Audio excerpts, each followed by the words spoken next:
What if I told you that the end of your story doesn't have to be good and it doesn't have to be hard, it just has to serve the right function? If you have just 90 seconds, I can show you what I mean. By the way, this is part 5. If you haven't seen the series, you can find part 1 below. Let's wrap this puppy up, get a pen and paper, and write down the following. First, how did the external conflict resolve? How is your character the same as they were in the beginning, and how are they different? And how can you show that difference? Then, how has the sacrifice your protagonist made in the climax affected their day-to-day life? And last, where does the story go from here? Here's my last example for this story. After winning his final gambit in this high-stakes underground gambling den, all players are taken to the back to have an organ randomly harvested. Bob wakes up in a public hospital bed with a mysterious note in his pocket. He takes it out, gives it a read, and lets out a sigh of relief. They only took a kidney. It also says that $1 million has been added to his personal bank account, and as long as he doesn't report it, no one will investigate. He has a moment where he hopes that everybody down there survived. He still believes in goodness, but if they didn't, he won't lose sleep over it.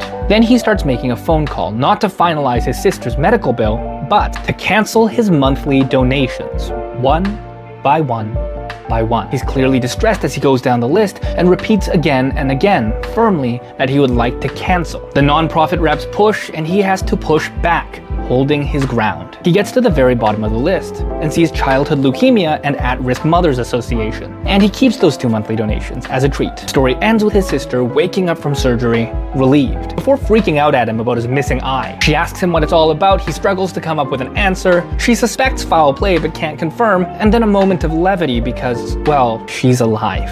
The end. If you watched all 5 parts, I just want to say thank you so much for following along. This was my very first video series, and I know how long my videos can be for short form content. Thank you very, very much for hanging on until the end. I'm really curious to know how your story turned out and where you got stuck the most. Let me know in the comments, and I'll see you in the next one.